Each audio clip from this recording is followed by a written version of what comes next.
Hello बच्चों, let us see the question. The question says that box first contains three cards bearing numbers 1, 2, 3. Box second contains five cards bearing numbers 1, 2, 3, 4, 5. And box third contains seven cards bearing numbers 1, 2, 3, 4, 5, 6, 7.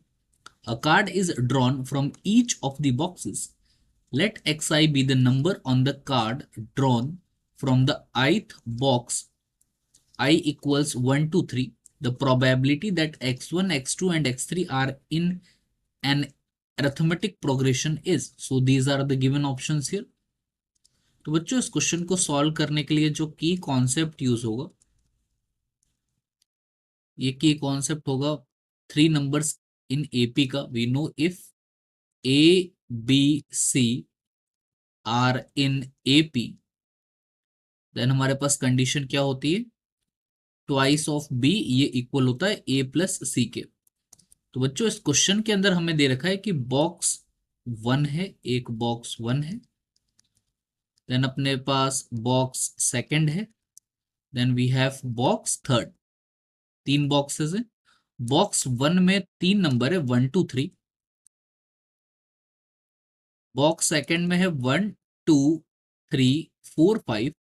और box third में है 1 2 3 4 5 6 7. अब सवाल में ऐसा दिया गया है कि तीनों बॉक्स से एक एक नंबर हम लोग निकाल रहे हैं और हमें प्रोबेबिलिटी कैलकुलेट करनी है कि जो हम लोग तीन नंबर्स x1 x2 x3 निकाल रहे हैं तीन बॉक्सेस से, वो एपी में हो. तो जैसा कि हम जानते कि अगर x1 x2 एंड x3 ये एपी में है, तो हमारे पास क्या कंडीशन बनेगी, ट्वाइस ऑफ x2 जो है ये x1 प्लस x3 है. अब x1 प्लस x3 क्योंकि ट्वाइस ऑफ x2 है, इसका मतलब 2 इसका फैक्टर है. सो this implies x1 plus x3 जो है ये एक इवन नंबर बनना चाहिए, इज एन इवन नंबर. अब दो नंबर्स का सम जो है वो इवन नंबर कब होगा, जब या तो दोनों ही इवन हो या फिर दोनों ही ऑड हो. So this implies x1 comma x2 are either both odd और बोथ इवन. अब हम प्रोबेबिलिटी कैलकुलेट करते, तो जैसा कि हम जानते हैं किसी भी इवेंट के प्रोबेबिलिटी का जो फॉर्मूला होता है that equals number of favourable outcomes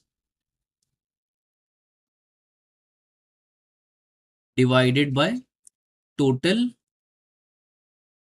number of outcomes. ये हमारे पास फॉर्मूला रहता है. तो सबसे पहले हम लोग अगर फेवरेबल आउटकम्स की बात करें तो पहली सिचुएशन क्या थी कि x1 x3 not this will be x3 not x2.